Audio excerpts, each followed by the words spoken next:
nice seat here. Our first participant is an associate professor in the Department of Plant Science and Landscape Architecture at the University of Maryland in College Park. His research focuses on plant genome editing tools for plant biology and crop improvement, and he has worked on many crop genomes, including rice, maize, and carrot. Please welcome Yiping Qi.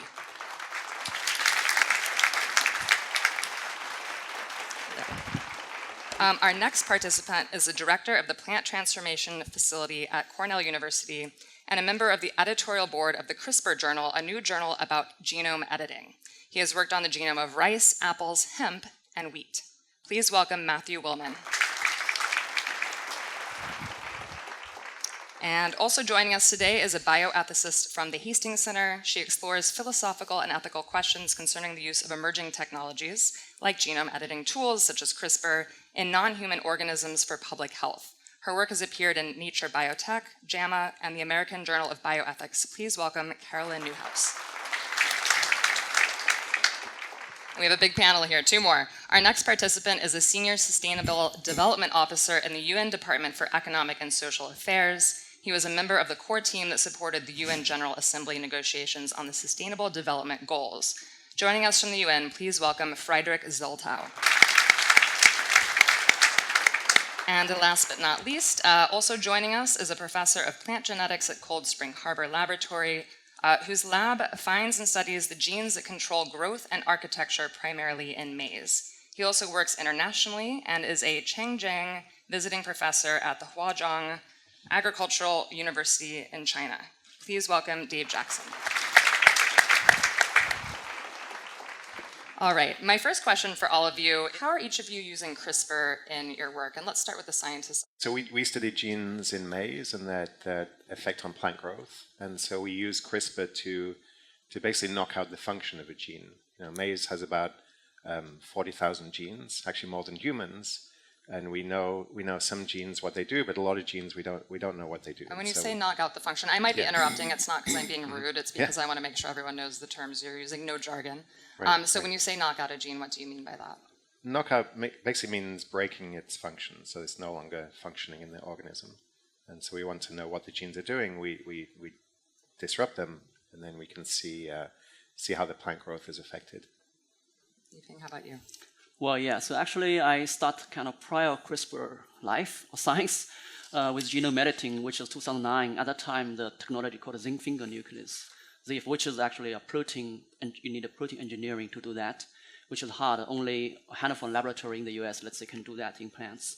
So I was lucky to be one of the lab for the training. But later on, quickly in 2010, that new technology called Talon, which is derived from actually bacteria, weapon from bacteria attacking plants. So Talon is also sort of a word processor, scissor, but not not scissor as good. before not as CRISPR. It's good, but not as easy not to as make magic. in the laboratory for other people to use.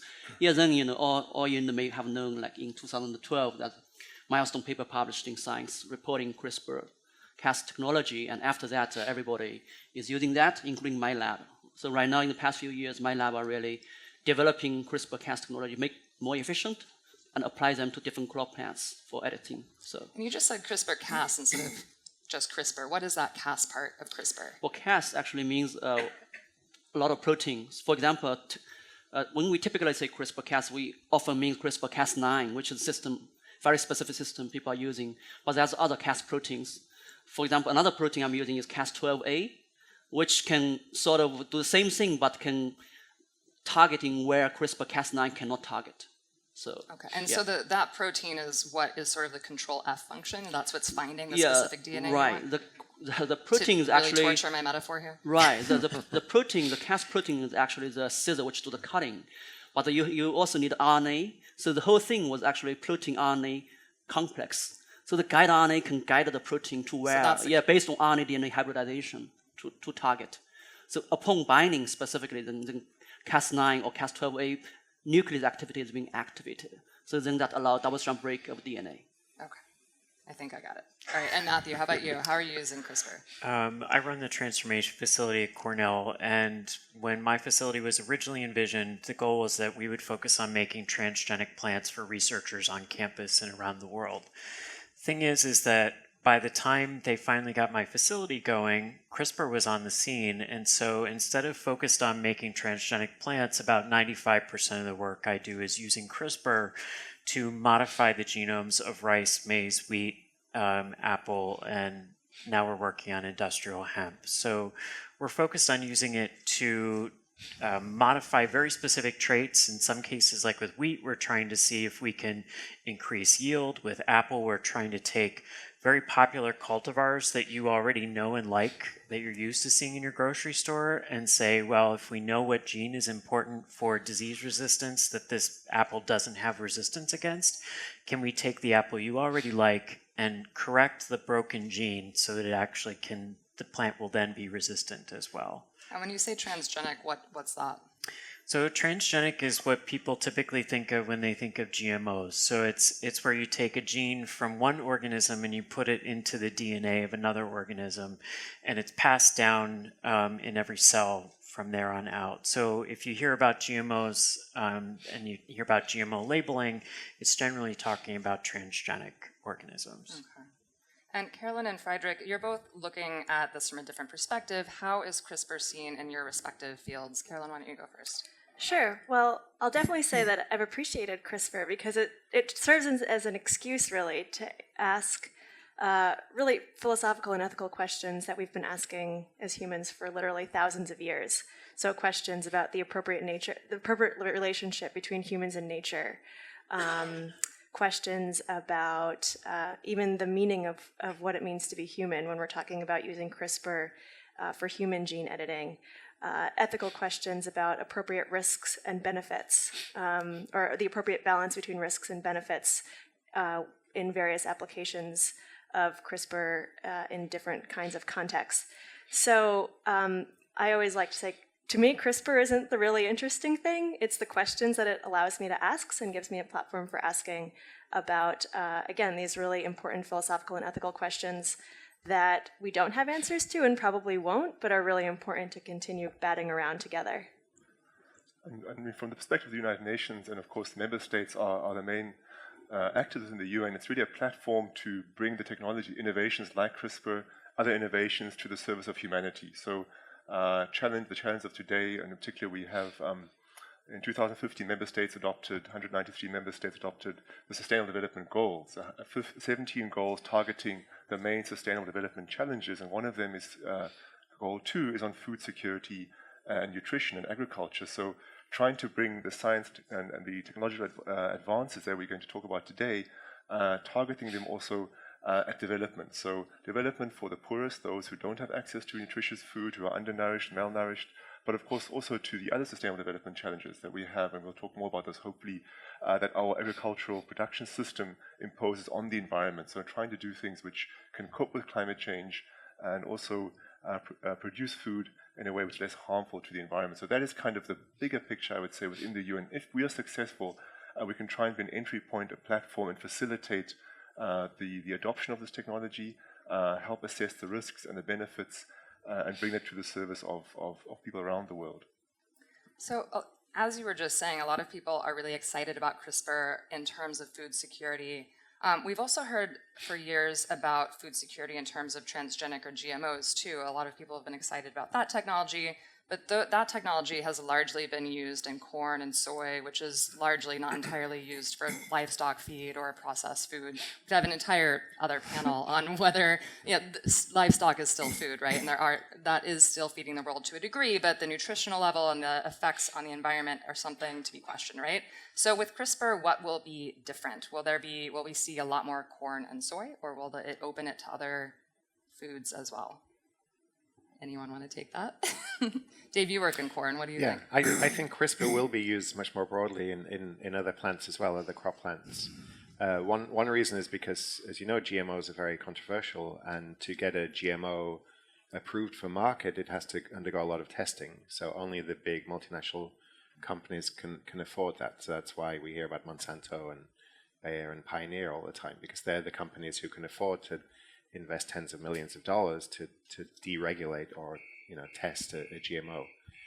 With CRISPR, it's been passed by the U.S. Department of Agriculture that it's not transgenic, which means it does not need to be deregulated, and so the cost of bringing that to market is much less. So I think that there's a much better potential that it will be used to benefit other crops also. Can it be used in any potential plant? Are there any restrictions on what CRISPR might be used for? In terms of the technology, in principle, and you what's could use it possible? in any plant. In practice, we still need to usually put the plant through a process of culture, tissue culture, which is what Matthew is the expert in, and not every plant is easy to do that in, but in principle, you could do it in any plant. What are some of the plants that are more difficult to work with CRISPR? Let's see. Plants that are difficult to regenerate. I know grasses are difficult. I mean, people have done maize, but it's not easy. Wheat is difficult. Some tropical species are difficult, like bamboo, rubber plants, I think are very difficult to regenerate. Probably Matthew knows And more. what makes it so difficult to use those, or to do the tissues for those particular plants? So what's really cool about plants is essentially any cell in a plant can act as a stem cell. So we have the ability to change the genome either with the transgenic technology or with CRISPR in a single cell, and then we have to have the ability to take that single cell and give you back a whole plant with flowers and shoots and leaves and roots. And the process for doing that is somewhat understood. We know that there are a couple basic hormones that can control the transition from one stage of this development to the next. The problem is that even in the most easily regenerated plants, each genotype has to have specific conditions for doing that. So the levels of the hormones might have to be slightly changed. The levels of the fertilizer type molecules that we include in the artificial media have to be changed. It's very much dependent on each genotype. And when you say genotype in this context, what does that mean? When I'm talking about in genotype, I'm talking about like a gala apple is one genotype that has a whole set of genes that is very different from a golden delicious apple, for example. You can see that in the store, but there's more going on that you can't see. But it's the differences across every single gene that explain what the genetic basis of that organism is. So we've kind of been dancing around this idea. I'll just go out and ask it. Is a CRISPRed plant a GMO? My definition of GMO is actually looking at what is the word actually. If you say what does it stand for, it stands for genetically modified organism. So in my mind, every plant that we actually grow for food is genetically modified by humans. Because you go back to domesticated plants, if you look at wild maize, for example, as opposed to domesticated maize, it looks nothing like what domesticated maize is now. It has a few grains to it. It's called teosinte. You don't actually see grains that actually look like corn kernels. Over time in the selection process, people have changed how those plants appear. They have traits, maybe, people picked the tomatoes out there that were larger, that were sweeter. They had these different characteristics. But then over time, we started using plant breeding. And so where you cross two different plants together that might have different traits you're interested in, and the goal is that you combine them in one final plant. So, that in my mind is also human genetic modification of plants. So if that is, then transgenic technology is, and so is CRISPR. Usually, so GMOs, that's a very broad definition of GMOs. Most people will probably be thinking of transgenic, though, right, when they hear that term? When they hear the public? When they normally hear it, they're thinking transgenic, and therefore, CRISPR, when you're using it to create a deletion, for example, you're removing DNA, you're removing genes, you could do those same things by a random mutagenesis, or you could do it by crossing. What's that mean? So many people may not know that the way you get a lot of the diversity for plant breeding is that breeders actually will treat plants with a chemical called a mutagen that causes changes in the DNA, and then they look for different traits. So that's how, for instance, you've gotten 8 million different colors of coneflowers out there if you're a gardener. So it's just random, though. We don't it's really, just you're not targeting random. a specific So the gene. good thing about CRISPR is that you can actually specifically say, I want to change this single gene. So you could create those same mutations randomly, but if I know what gene is required to actually make that bright orange coneflower, I could do it with CRISPR. So it's just another way of changing things, but we could do both without using transgenes, without using foreign DNA. So by that definition, it wouldn't be a GMO. Yiping, what do you think? GMO? Well, No? well, based on the recent, the Secretary of USDA recently, in the end of March, made a sort of statement. Basically, anything which can be made by conventional breeding, like mutagen, which then we can use the CRISPR-Cas to make them, then those products wouldn't be regulated as GM. Which basically, basically we treat the CRISPR-Cas as a new breeding technology, just a new technology for breeding. So, but if you really inserting a transgene, let's say if you put another bacteria gene into a plant to make it like Bt corm resistant to insect, that will be still, no matter whether you are using CRISPR-Cas or not, will be still GM. Okay. Yeah. So it gets complicated. Yes. Dave, what do you think? GM or no? Yeah, I say not GM. I mean, our genomes are really constantly in flux. We think of it, the genome as a static place, but we're all accumulating mutations all the time. Sometimes in humans, they cause cancer or genetic inherited diseases. In plants, for example, you can compare two varieties of corn. They're as different at their DNA level as humans and chimpanzees. So they have 1% difference in their DNA. So with CRISPR, we're creating changes in the DNA, but the same sort of changes that happen in nature that are the basis of evolution. So I do not consider that GMO. Frederick, what do you think? And I think what we've heard is very, very useful from the scientific perspective, but I think there's also the societal perspective that society, has an expectation that we assess the risks and benefits of new technologies. And these are new technologies. And we have, if we look back on the history of technological development, we have cases where we've misjudged the benefits and overlooked the risks. So I think what I would argue for is always having a sound assessment, societally acceptable, based on sound, on knowledge, also in information sharing with the public that assesses the risks and benefits. And that's something which often each society has to do on its own. We see at the moment there's a different risk perception and assessment among different countries across the world. I think that's natural, and then hopefully that's at one level. Also, I think uniformity among scientists, that there's sort of a legal risk process, but also among scientists, informal standards, guidelines that come through, big reports by the National Academy of Sciences on GMOs, the risks reports on other on synthetic biology and so on, that scientists kind of adhere in their laboratories and across the world to these sort of norms that guide the scientific process. I think that's the second level that's important. And then there's the level of social dialogue with governments and regulators to decide how to do this, but without holding back progress. I think that's the key thing. We don't want to be sort of relying on essentially superstition or old knowledge, but to find this balance. I think we haven't always found it, but I think that it's a process that needs to be gone through. Those of us who are pro sort of something, want to push forward, but we have to take society with us. Otherwise, we end up a place where the technology is rejected, rightly or wrongly. So we have a scientific perspective, we have legal and social perspectives. What about the philosophical perspective? Can we draw these distinct lines? I don't think so. So we've heard so much ambiguity in what this concept could mean just among the people on this panel, which makes it really hard to pin down, to answer your question, is this a GMO or not? Because we've heard radically different conceptions of what a GMO is, from literally everything to this much more narrow definition that's very much in keeping with the USDA's definition of a genetically modified organism. So if I'm doing a sort of conceptual analysis, one thing I might start with is, what is it not? And what is it not in sort of the public understanding? And so, if you look at if you go to a grocery store, you have GMO, non-GMO project verified versus everything else. So we might start with what sorts of things what sorts of things are stamped non-GMO verified, rightly or wrongly, and we can sort of debate this at various levels.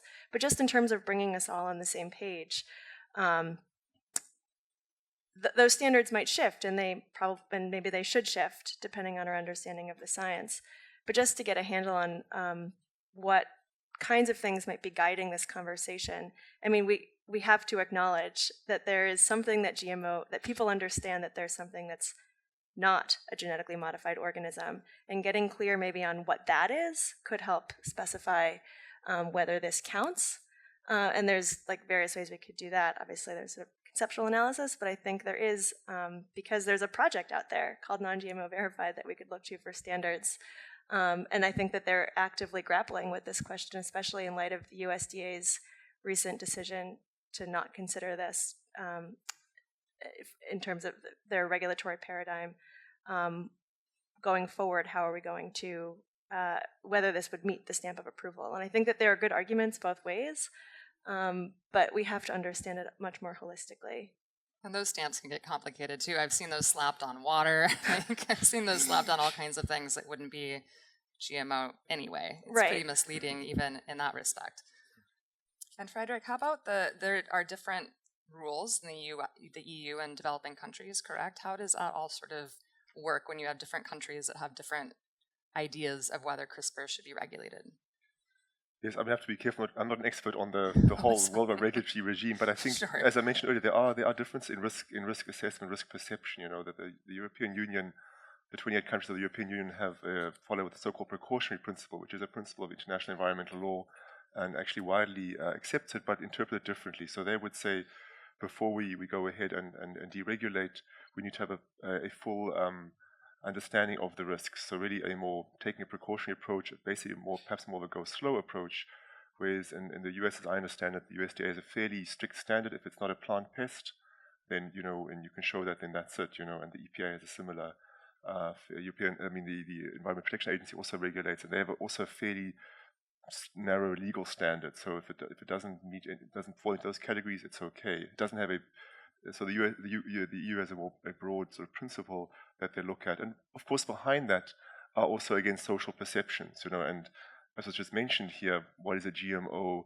Our relationship to how we change, what is a legitimate change to the DNA and of plants and so on. That's behind some of these regulatory issues. I think the key point looking forward is that there are benefits from this technology. We're beginning to see them, and hopefully we can extrapolate them not only to the commercial use in developed countries, but to really meet those pressing needs that we will face with a very much growing population. And, you know, given that there's water scarcity in many parts of the world, given that climate change is going to impact on water availability, on droughts, heat stress to plants, to make sure that we can take, as I just said here, this opening in perhaps being able to use this more widely and take it out of the realm of very large corporations into using perhaps more targeted needs that fit the needs of a certain agricultural part of Africa or Asia, and not only a large commercial market. I think that's really where I think the challenge is, and that requires a supportive ecosystem. So yes, the science on the one hand,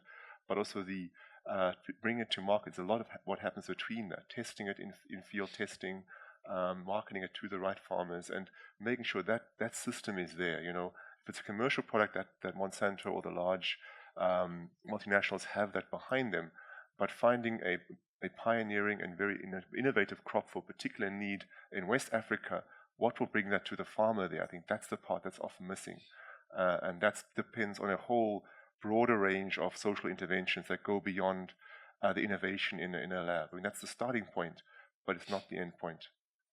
Humans have always had the power to edit the environment. We already talked about that a little bit, especially in plants. Is there something different about CRISPR in terms of how we're interacting with our environment that we should be considering?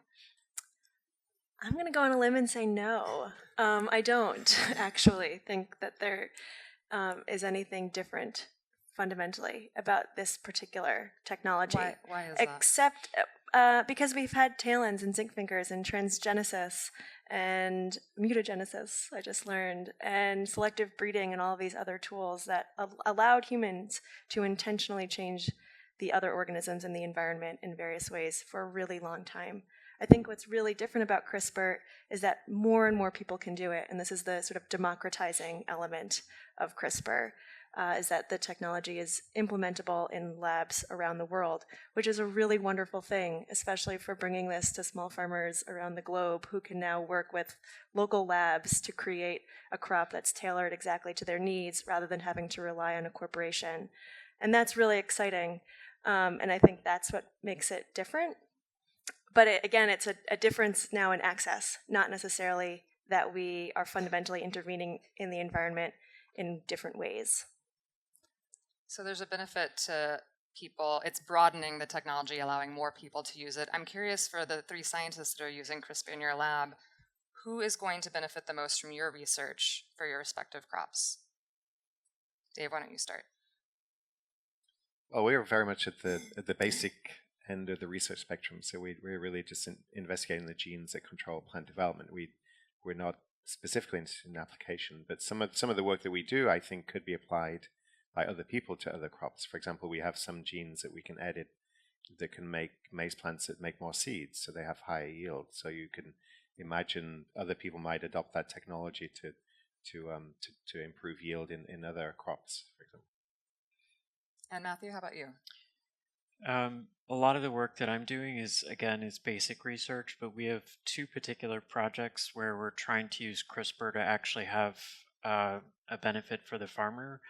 The one would benefit farmers of apple growers of New York State and other states around the country and the world, where we're trying to take popular cultivars of apples and we're trying to take a disease resistance gene from crab apples, a wild crab apple that makes apples about the size of the tip of your pinky finger, and we're trying to take this gene that is functional in the wild crab apple, and we're using that information to try and correct the non-functional form in these popular cultivars. To do that via breeding would take many, many years, and you would never actually get back to that same gala apple type. So I could take your gala apple and I could cross it to this wild crab apple, and what I would get would be something Something we maybe don't want to eat. Probably inedible, and it would end up somewhere in the middle or even worse than either end. So it's something that can actually allow us to get there much faster. And that's one of the major benefits, particularly for clonally propagated crops. And one of the other projects that we're working on is trying to work on a yield trait in wheat, where there's a gene that actually is known to reduce yield of wheat. So if we can go in and delete this gene, we'll hopefully be able to increase yield in already in types of wheat that are already very have a lot of other positive traits. So it's trying to go in and change one thing, keeping everything else the same. Just change that one thing to bump up the quality. And yield is a place where potentially CRISPR can have a lot of impact. What's happening now is that, yes, the population of the world is growing, and so we do have to increase yield in some way to meet that, but at the same time, because of global warming and the other environmental conditions, the actual yield of those types that are out there now is actually going to go down on the exact same piece of land over time because of the changing conditions. So we have to meet the need for the increasing population, but on top of that, we have to meet the need we have to make up for what we're losing by the change in climate. And what about the projects on industrial hemp? I'm really curious to hear about that. So my lab is involved in the industrial hemp work that has been pioneered or been very well supported by Governor Cuomo of New York State. He and some other state governors are very interested in having their states be able to grow industrial hemp. This isn't cannabis. This is industrial hemp used for fiber and for oil and for positive medical uses, such as the reduction of seizures in epileptics. So we are developing in my lab the ability to use CRISPR to actually make changes so that we can do things like change the oil distribution in the hemp, or change fiber amount, or make the flowering time so that they all flower at the same time. Hemp is a crop that used to be grown in New York State. It used to be grown in other states in the country. But what's happened is that because it hasn't been legal to grow for many years, there's not much information out there in the research community about how to actually work with it. And so my lab is one of those trying to contribute to, as soon as the federal government hopefully will allow it to be grown as a crop legally, that we'll have the research tools already in hand. And Yiping, how about you? How is your research on CRISPR? Who's that going to benefit? So actually, two aspects. First of all, because my lab is really focusing on developing a lot of CRISPR tools to apply to different plant species, and really, once we validate the tool, we deploy it to a public repository like Adgene, which is an NGO based on Boston. They then disseminate all the reagent to other people who request. So I was just checking an email from them. Basically, they have distributed my reagent to over 100 laboratories. When you say reagent, that's... Which was kind of like, the vector, cloning vector, where you put your And what's a Cas cloning gene. vector? The cloning vector is where you can express the Cas protein as well as the guide RNA in the cell. Okay. Right? So you need those system. You're making sure it's working. Yeah, once it making gets in sure. the Yeah, cell. we have different kind of system, for different plant. So then we put all the tools which are requested by other researchers. Okay. So all over the world, that's really helping a lot of academic researchers to, So it's like Amazon. If they need to buy a reagent for Yeah. their thing, they can just order it online. Yeah, $65 one. So yeah, yeah. I mean, I don't know whether they make some money, but yeah, they basically not very expensive, but people can really use that to boost their research. A second aspect is really just follow Matt and Dave's, talking about really lower the bar for every people to apply that to edit all kind of plant genes, which is really fantastic because not like only big company can do now, all the small lab can do that. So with collaboration with other researchers, we are actually doing that. One example, I've made a few cases, but just briefly one example. Recently, there's a paper in preparation now, not published yet. What we did is we actually targeting in rice, in an elite rice cultivar. People are really eating the rice. And we in that cultivar, we basically targeting simultaneous 4 genes and 4 different traits. The gene, one gene controls the size of the rice seed. Another one controls the weight of the rice seeds. So another one, basically they are like a quantitative trait. But if we can now target them together with CRISPR, one shot, and modify them all together simultaneously within 1 generation, now we can quantitatively bring the high yield rice, so which is a success actually. So using conventional breeding, and you have to cross different, the plant together to introduce them all the trait together takes many years. But Especially now, with 4 traits, right? Yeah. Now within complicates 2 things. years, within 1 year or 2, we can literally get it. And is that another advantage of CRISPR, that you can target multiple traits at once? Is that something that was possible with previous technologies? That's actually an advantage of CRISPR-Cas. With Talon and zinc finger nucleus, it's really very difficult. CRISPR-Cas9, you can reprogram the different guide RNA, which is really easy. You can targeting easily up to 10 genes at once, which really we call multiplexing, which really, really great actually. So we've talked a little bit about how CRISPR could lower pesticides in some cases, but there are also gene editing examples that could increase the use of at least some pesticides. I'm thinking of, I think the company is Cybus, which last I heard was planning on using a gene editing technology to make glyphosate tolerant flax, and you could also use it for other crops to make any sort of herbicide tolerant crop, right? So I'm curious what your thoughts are on cases like that, where we could be seeing more of the same that we've seen so far with transgenic GMOs. Anyone? You work on corn, maybe?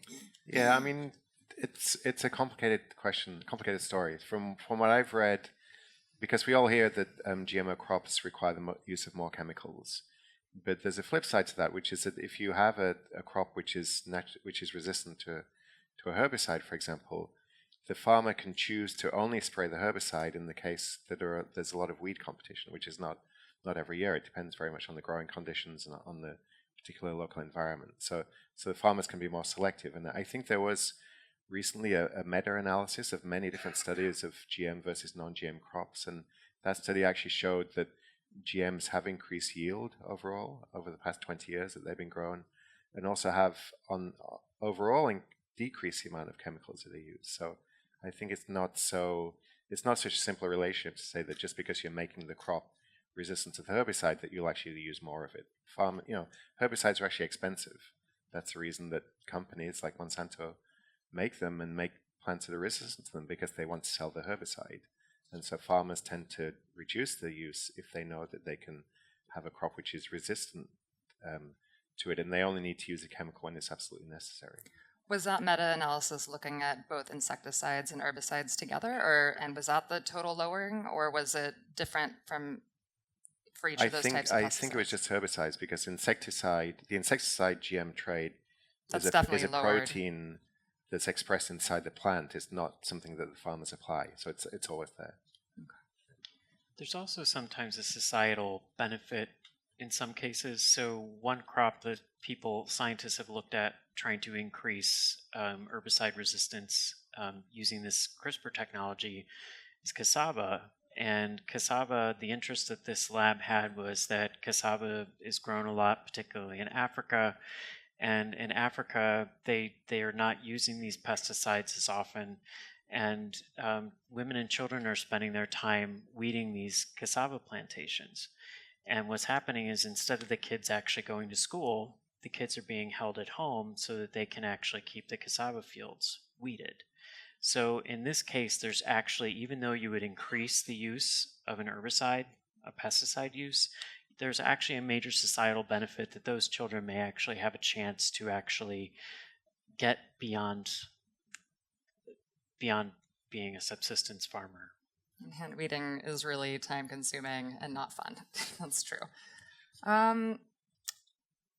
So the USDA decision, we talked a little bit about this already, but to go to back to that briefly, that decision was based on the fact that nothing is being added in those particular uses of CRISPR, right? So once it is possible, is it already possible to use CRISPR to insert genes or to replace genes, or are people working on that now? It's possible, but difficult. It's more difficult. Why is it more difficult?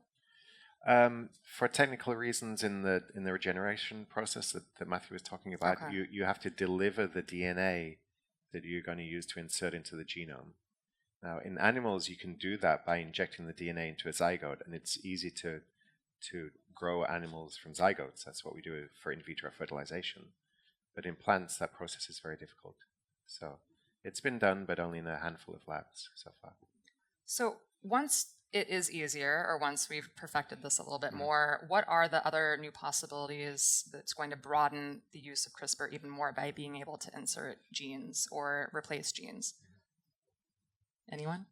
Yeah, I mean, one of the big ones that Matthew described is introducing resistance genes from wild relatives into the crops that we grow. So plants have been domesticated, and during that process, a lot of genes that make plants naturally resistant to pests and pathogens have been lost.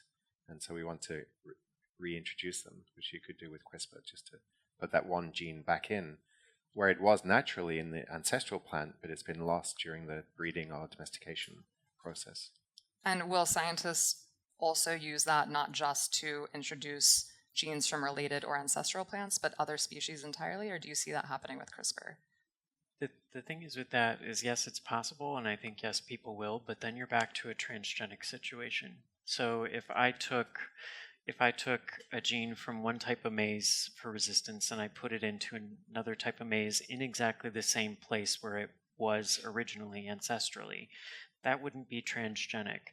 But if I then took a gene from rice and used CRISPR to insert it in that position, then technically it would be a transgenic plant. And then you deal with all of those other regulatory issues. This is why the USDA deciding that CRISPR is not going to be regulated, that there are a lot of caveats to what wouldn't be regulated. That example would be regulated almost certainly. So scientists might not avoid that because it's technically difficult. They might avoid it just because it's harder to deal with the regulation and the perception from society. Yes. Okay. So sometimes I've anyways seen media reports that CRISPR is very easy. You can just order up the parts online, and anyone with a basic lab can do it at home or in their kitchen. Is it that easy? You've already talked about some of the challenges in, for example, putting a new gene in, but is it really that easy to do? Like, can I do it? No. Why not? Sorry, so yeah, not that easy for plant, because you have to go through regeneration process, which is not set up in your kitchen or your garage, right? So but certainly for other microbial, bacteria, let's say, maybe. So it's usually bacteria. Yeah, maybe easier, but still you need some setup to do that. So when you see the kits online, it's really to do bacteria or something. People aren't making corn in their kitchen, right?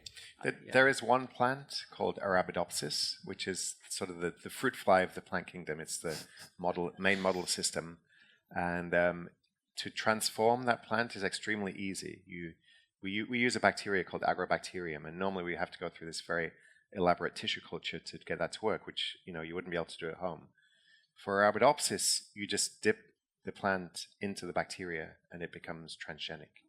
So I think anybody with the reagents that you can get from AdGene for $65, I will sell you some Arabidopsis seeds for much less than that. And I think you could do it. Is that why that's the model plant that everyone uses? Actually, because it's so easy to no. work with? That process was discovered after it was adopted as a model. It was adopted as a model because it's small and has a small genome, so it's easy and it's rapid cycling. So we can go from seed to seed in about 6 weeks. Okay. So I'm curious how collaboration helps realize the potential for CRISPR in each of your work, collaborating with other groups. All my publications recently about CRISPR-Cas are involving other laboratories, almost more than 2 other laboratories usually. So I think it's very collaborative. So sometimes because of the competition, everybody want to make tool better. For me, I want to publish peer-reviewed paper. So I have to work harder to. Rather than collaborating with people, it's really easy way to make things happen quickly. So, and sometimes we share same goal to develop a better crop. So we also collaborate because they have germplasm I don't have, but I have the tool to make that happen. So we They could collaborate. order the tool online for $65. Well, but then they don't know so much know-how about make it work. But regardless, we only have seen so many applications in corn, soybean, rice, Arabidopsis, but there's so many hundreds of other plant species which we haven't tapped in with CRISPR-Cas yet. So which is something people are constantly searching collaboration. For example, this morning I was contacted by a scientist from Africa talking about possible collaboration, CRISPR editing banana for making banana disease resistant some fungal pathogen, which is a big problem in Africa. So maybe another way to talk about collaboration is collaboration with industry. So that has sort of caused a lot of the fears and suspicions about GMOs. For those of you that do collaborate with industry, is it different when we're talking about CRISPR? And what are some of the benefits of working with these large companies? Yiping, you work with some companies. Can you talk about what that's like? Working with company to me is, so as long as we find the same ground, for example, they are also interested in developing CRISPR tool, make it better, more efficient. So the company can apply, making that pipeline move faster to develop product. But for me, I also want that kind of tool to help other researchers, other farmers, other people who don't have the resource to also apply them to do this kind of applications. So we have same ground. That's why I'm kind of very positive involving those kind of collaboration. Okay. So. And Dave, you work with, is it Pioneer? We work with Pioneer Hybrid, who are one of the biggest maize breeders in the world, and we work with them to try to bring the basic discoveries that we make in our lab to the farmer. So we do not work with the elite varieties that farmers in the Midwest would normally grow, just because we have our own lab strains that we work with. But Pioneer have the resources and the technology to take our discoveries and transfer them using CRISPR into these elite lines that they sell, and potentially could bring benefits to the farmer of increased yield. And Matthew, you do a lot of work with breeders on a state-funded initiative. So what's that process like? So the state-funded initiative I'm working on is this industrial hemp. Okay. So actually all of my work is collaborative.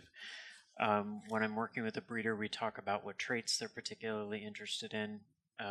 I give them advice. I'm the technical end for those collaborations, the person who can tell them how to actually use the CRISPR tools, give them back their regenerated plants and that have the edits in them, do the advice, and then they do a lot of the phenotyping, which is the process of saying, does the change that we made actually have a positive or negative effect on how the plant behaves?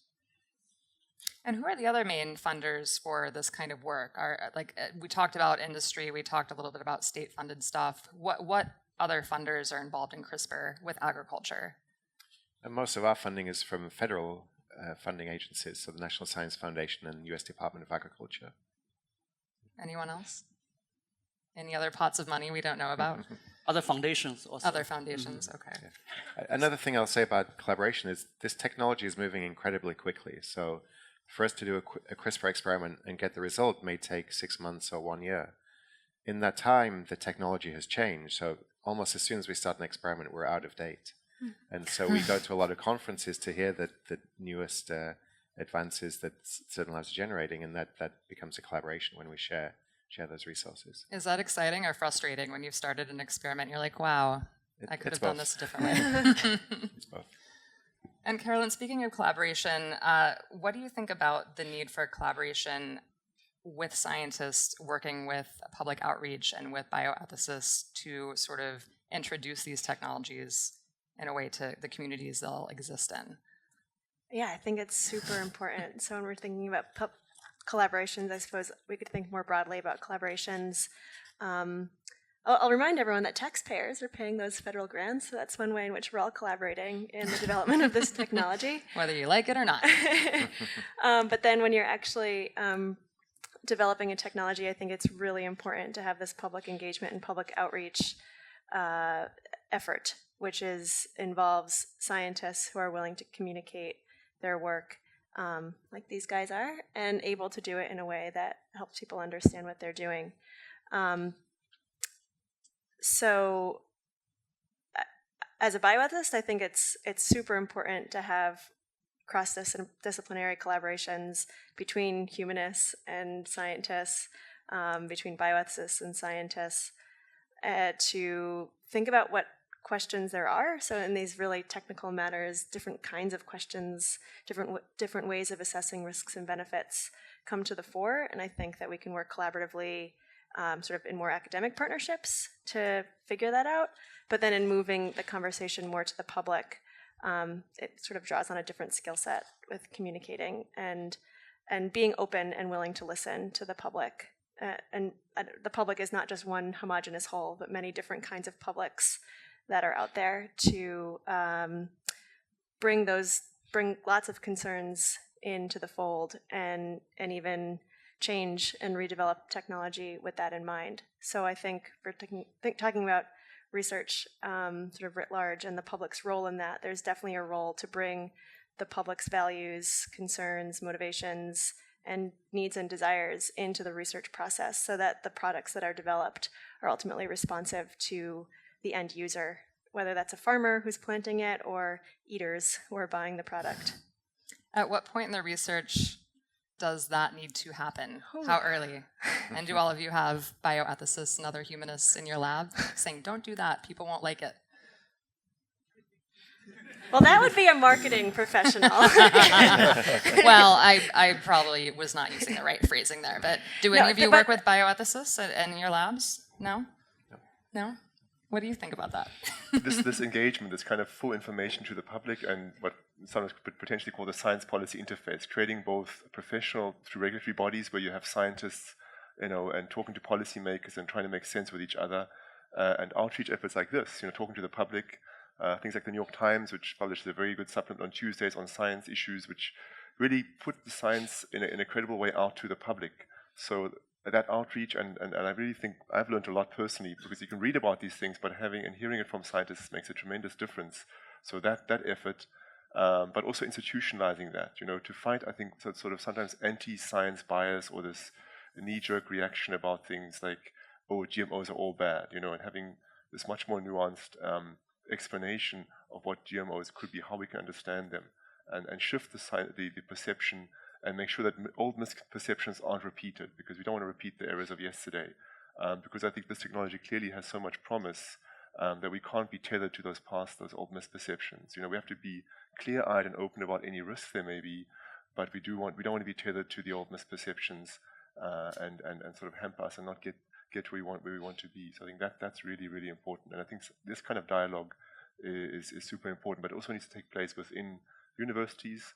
And I think also the heads up, because in some ways what we're saying, I think the two of us, sounds perhaps a bit general, and the scientists have the advantage of they're right at the coalface on very concrete questions, but drawing back a little bit, drawing the lens back a little bit further and taking the time out to be here and perhaps also hear us in some ways is useful as well, because it informs and can make the whole enterprise more successful, I think. So we need that cutting-edge research, but it has to have the dialogue with the sort of interdisciplinarity as well, which of course is time-consuming and sometimes frustrating. But for the bigger enterprise, as was mentioned, it is the public, it's the taxpayers, it's the publics that will ultimately determine the overall public acceptance of this technology. No matter how advanced we are in the lab, it will only fulfill its full potential if the publics that were mentioned really buy in and accept it. I think that's at the end of the day. Okay. Can I add to that? Yeah, please. Just say I think it shouldn't be surprising when publics bring lots of various concerns. So I think there's a tendency, especially in the GMO, non-GMO debate, to think that anyone who's anti-GMO is also anti-science. And I think that that's the wrong inference to make. There can be people who completely understand it, but for different kinds of reasons, just don't feel comfortable with it or think that it sort of uproots my life too much. So an example is something like how different farming practices might change communities and the labor practices within that community, how different farmers bring their skills and knowledge and cultural and familial traditions to working the land, and how has that changed by CRISPR? And it's not about science, right? It's not being anti-science. It's recognizing that this technology and all technologies actually shape how we interact with the world and how we interact with each other, and changes in that sense really change who we are as people and how we relate to each other.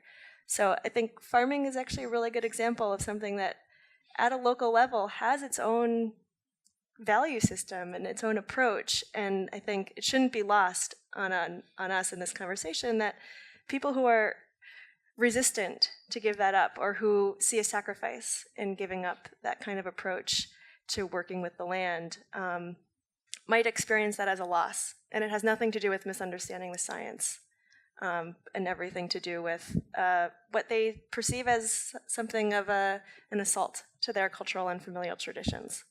And the same goes with what we eat. So, I don't want to go on, but the idea that what we eat is very much rooted in our cultural and familial traditions as well. And when there seemingly is an attempt to change that, to radically change what's on your plate, that's perceived as something that's deeply personal and something that would change, in a sense, who you are and how you engage at the dinner table with your family.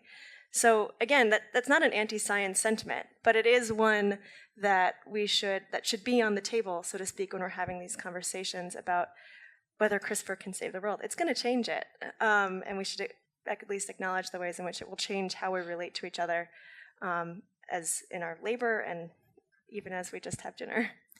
So a common criticism against genetic engineering in general, and I'm sure the scientists might roll their eyes a little bit at this, is that scientists are playing God. But this is really powerful technology, and in some ways it's unprecedented. So let's talk a little bit about the risks and about what could go wrong with the tech. So for example, could CRISPR be used to create new pathogens and pests? How do you model for unforeseen circumstances in your research to protect us against these things?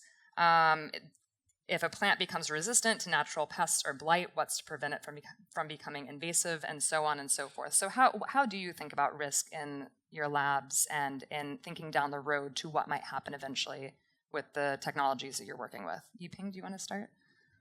Yeah, sure. So I think I often see just like technology is technology, just like the knife is knife. We can cut, can have a kitchen or you can wound somebody, right? Just depending how car can sometimes cause accident, but we have to commute with car. So CRISPR-Cas definitely is a lot of advantage. We use that as a tool, and but really, how can really be used for really bad purpose, bad outcome? I haven't really seen much besides the gene drive. We don't really want to get too much about wiping out a species. Like, I don't want to do that, right? So but really, we're thinking about how applying as a called NBT sort of next generation biotechnology or new breeding technology, right? So to really speed up the breeding process, we have been practicing. The farmers or breeders or scientists or as society are practicing this thousands of years to make the corn as today, the corn, soybean.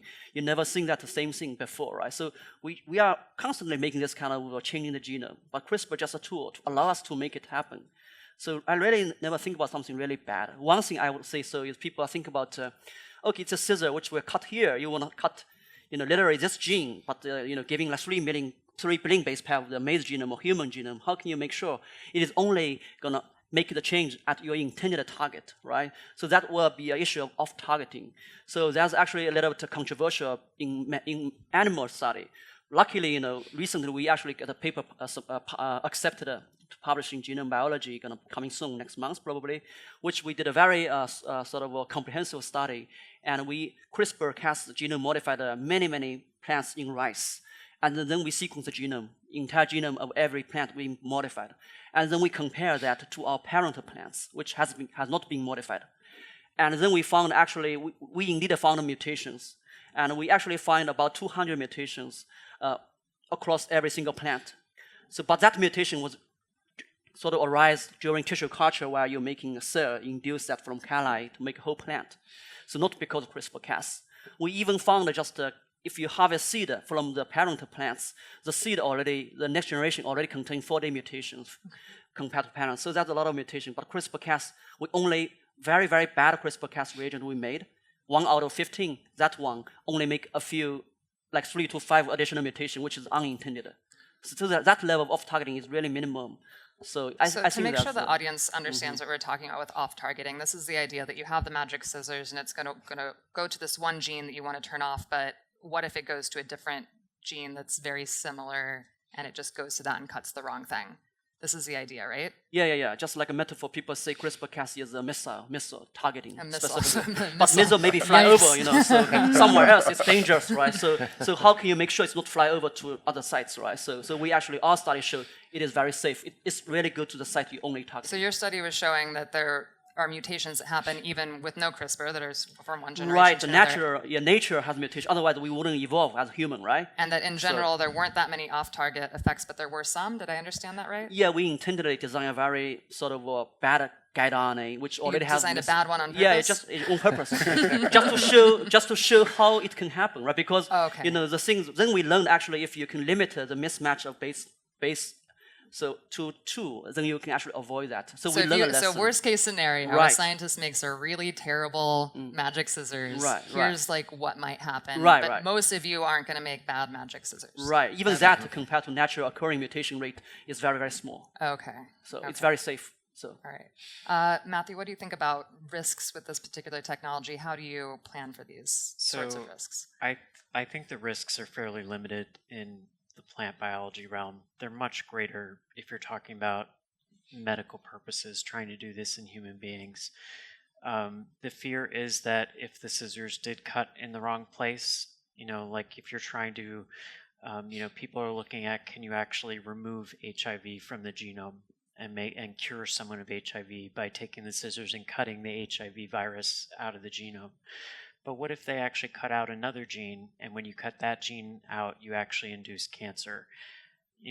If you induce cancer in my plant, yeah, I might be sad, but I think we'll all survive. Different stakes. There are very different stakes, and so that's one thing to keep in mind. And the other thing is to say, the goals that I have in my lab, the final goals for the final products that I'm making are not any different than what they were before. I want something that's high yielding and is disease resistant and is giving fruit that you would want to eat, et cetera, et cetera, et cetera. I'm using a different way of doing it. And so you wouldn't evaluate the final product differently. You're still going to go through the same sorts of evaluations. If you're doing something that is transgenic technology, then you have to bring those other sets of concerns about, but the risks that you're thinking of are not that great. And are there ways to test, for example, if you cut a gene and it for some reason makes the plant have a toxin that it didn't have before, have an allergen it didn't have before? What's the process for detecting something like that, for example? So there are so many tools now that we can possibly use for doing this. There's full genome sequencing. You can check every gene in the genome, make sure you had the edits occur only in the genes you want them to occur in. You can use these techniques called metabolomics, where you actually take all the metabolites and you figure out what is in them, and you compare your final edited version versus the original version, and you say, are there any toxins that have appeared in your edited version that you didn't have in your original?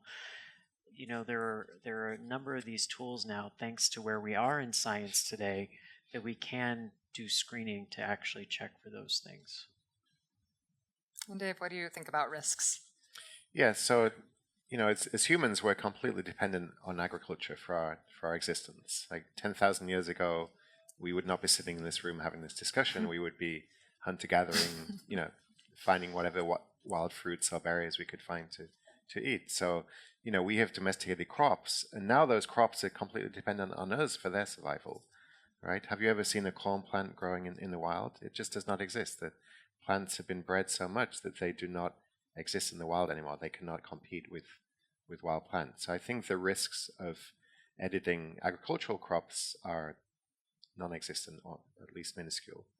Now, if you were to edit an invasive species, a wild species, it's possible you could make it more invasive. We actually don't understand how certain crops are more invasive than others, or certain plants, I should say. So, but currently I don't know anybody working on those plants, and if people were to work on them, I'm sure they would take appropriate risks, so we'd certainly need to.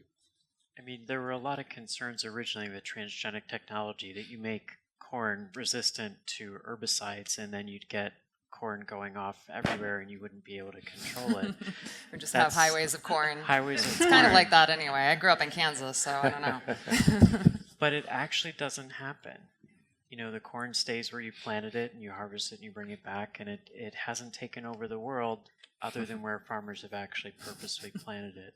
And so I think that's why for domesticated crops, there's really limited risk. So we have about 5 more minutes, and we're going to open it up to an audience Q&A. So my last question for all of you, before we do that, what are you most excited to see happen next with CRISPR in agriculture, and how long down the road do you think we are to getting there? Dave, why don't you go through first, and we'll go down the line. I think adding new genes, so new traits into crops is a promising new area. As we talked about earlier, it's still very challenging to add new genes using CRISPR. But for example, you could imagine making crops more nutritious, better health properties. So I think that will happen. Might be 5 years or 10 years from now, but it certainly will come, and could make our food more healthy for us. Okay. Friedrich? I think to see that the basic research being done move to the applied research and targeting it at where we need it in terms of more drought-resistant crops dealing with heat stress, with water scarcity, and actually having real examples. I think the story with the GMOs, we heard this promise, and I think it under-delivered in terms of the kind of things we need to deal with hunger and food security in developing countries. To see that come through, if CRISPR can really deliver that part and come with the ecosystem around that in terms of research in developing countries, technology transfer. We haven't talked about licensing, because CRISPR is licensed. For commercial purposes, it has to be licensed. So to find ways to make sure that part of developing technology doesn't hold back the promise, not just in full-scale commercial use, but actually for developmental purposes, and actually is an aid to sustainable development. I think there's enormous potential. We've learned lessons about applying technologies and getting that sort of push behind them, the sort of backdrop, but to getting that right with CRISPR. Because I think the technology itself, as I think we've heard, is really promising. We need to get the other parts of the puzzle together to get the full picture. Carolyn? I'm going to agree very much with what Friedrich just said, which is I hope CRISPR really is the catalyst for thinking about the delivery system, right? That we're going to create high-yield crops that are fantastic and drought-resistant and could help us in lots of ways, but we need to think about the political systems that would actually be capable of delivering that to the people who need it, the economic systems, and the social and cultural understanding and dialogue and to a certain extent change that would actually be necessary for CRISPR to save the world, which I suppose is what we all hope it will do. It's a tall order. Matthew, what do you think? I agree with David that, if we can actually make these more complex changes where we actually can more easily, readily correct a gene that is broken, for instance, replace a non-functional copy with a functional copy, that's one thing. The other thing, and this is coming more from my perspective as a tissue culture person, is we really need to be able to have more efficient tissue culture technology so that we can make these sorts of edits possible in a larger variety of crop plants. And Yiping? Well, echoes what they have said. So basically, I think two aspects. First of all, is really I'm very very excited about the possibility all the the bar is so low that all the people can practically, not in your garage but in the laboratory, can really modify, engineer, making better, breeding better crops. Not only limited in apple or rice, but many other plant species. People never imagined they can modify the genome, but now it's possible. Like what? Well, like besides apple, I have collaborated working with pear and orange, and just a week ago, people modified a watermelon. That's just a lot of plants you can think about. Then people are thinking about coffee tree disease, and all kind of banana disease. Now, if you can modify, make the crop more resistant, that's awesome, right? I think now it's possible to use the tool, but again, you need the people to be able to use the license, the CRISPR technology to be able to do that, and you need the transformation platform being established. Otherwise, you wouldn't be able to deliver and make it happen. So I think everything has to come together. Things are going well, but I just feel very excited about that. So. Great. All right, let's open it up to audience questions. But before that, let's say thank you to our wonderful panel. There should be a microphone going around. I think we have a question up here.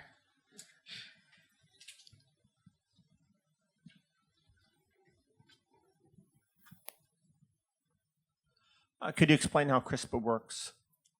I thought we did a little bit with the metaphor. Does anyone want to take that, using that metaphor of the word processor? I'll give it a go. So let me tell you how it was discovered. So, we get diseases, bacteria infect our bodies, we get sick. Bacteria, believe it or not, also get diseases. They get infected by viruses and they get sick or they die.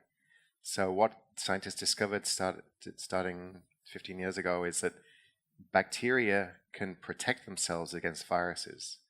What they do is they have this little machine called CRISPR. They snip out a part of the virus DNA when they get infected, put that into their own genome. From then on, they have an immune system so that whenever they're infected by that virus, they can recognize it and they can cut the virus DNA. And they use it using these molecular scissors, the Cas9, which is a protein that cuts DNA, and a piece of RNA, which is the guide that takes it to the part of the genome that it has to cut. So it's basically a molecular machine that can find a region of DNA and can cut it. That was really good. Did that answer your question? No. So the part that he's leaving out, though, is that the edits that we're talking about all happen downstream. So the body, a human body, a plant, has the ability to fix these cuts almost perfectly in most cases, but at a certain percentage of time, it's not fixed perfectly. So for instance, instead of putting my hands right back together perfectly, maybe it would make a small deletion and suddenly I lose one of my hands.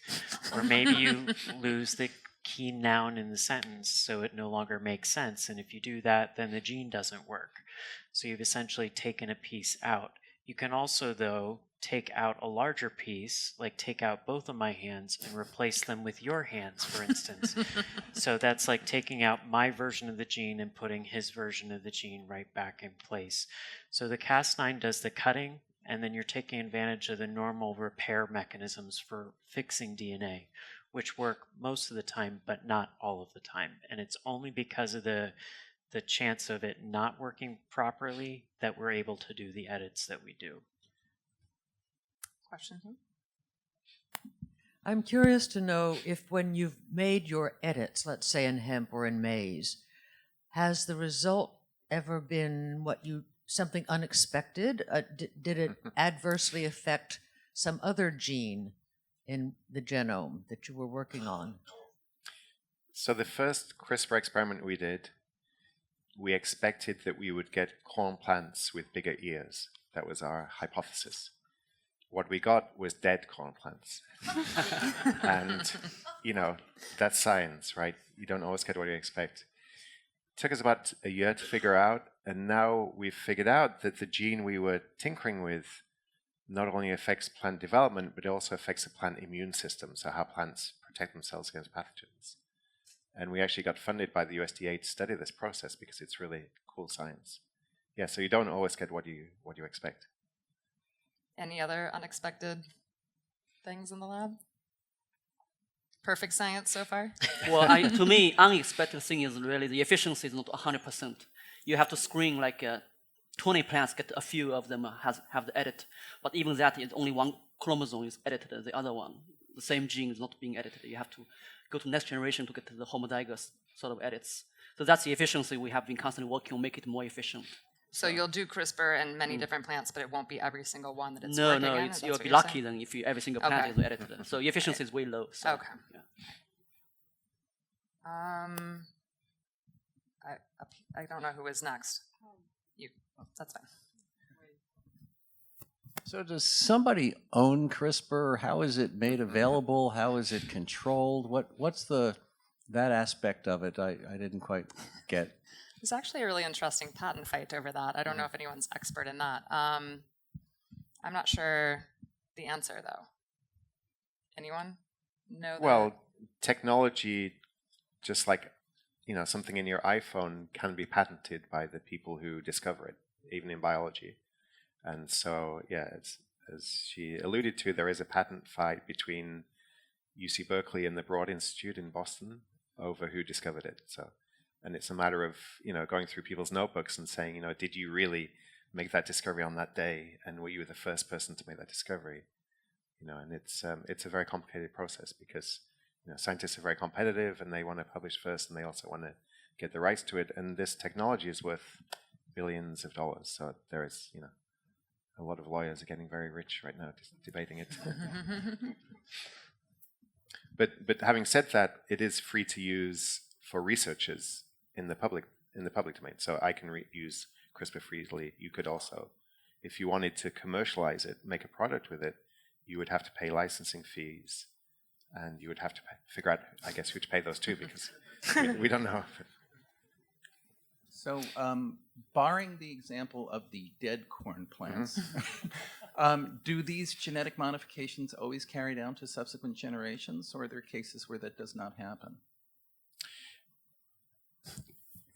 Yes and no. So, ideally, we want changes that will be inherited. But depending on how you generate them, you can get what we call somatic mutations. So you could get a mutation in the leaf, for example, which does not pass through the germline, through the flowers to the next generation. But we have ways to control that, and we try to direct it so that it is inherited in the germline, because otherwise it's very difficult to study it. We probably have time for one more back here, in the middle. Thank you very much. Do you think that scientists should fight the controversy in the society that exists about CRISPR and genetically modified organisms? Did you say should they fight the conference? Yes. So should they be engaging with the public, and yes. should they just be in their lab? In any way, maybe like using, I don't know, even social media, maybe. Are you on Twitter? Who here is on Twitter? Occasionally. So there are a remarkable number of scientists running for Congress this year, which is a very exciting turn of events. Can't imagine why. For the U.S. political system. So there are scientists fighting the fight on all levels, including perhaps one of the highest ones in this country. So the short answer is yes, and I think it's really encouraging. I think we're seeing more and more of it. So that's awesome. Yeah, when I started my position 2.5 years ago, I said that I saw my position a little more broadly than they did, which was partially in the lab and partially out there with the public, trying to communicate about the technology. My goal when I go out there is I'm not trying to tell people what to think. I just want them to try to understand the science of how we do it, and then let them, using the information about how we make these things, to give them a more informed basis on which to make their decisions. So I think it's very important for scientists to be out there, because there are, as you said, there are some people who are coming at some of these discussions from a more personal position where they feel like it's changing their lives or their farming or things like that. But there are other people with some serious misconceptions about what's actually happening. Number one, there are also some negative thoughts about certain things like huge agrochemical companies that are then affecting their view across the board on all genetic engineering or CRISPR technology, and they're making it sound like all CRISPR or all GMOs are bad because they're focused on the company and the money. So my goal is to go out there and show these are the ways that we can do it. I'm not working for a company, and I'm trying to do it. I'm trying to get things out there, trying to do things, just to try and share with you guys and everyone else I come in contact, what kinds of things are we thinking about and how are we trying to make things better? All right, great. On that note, thank you for coming here. We're out of time, but we can talk more in the lobby. Thank you.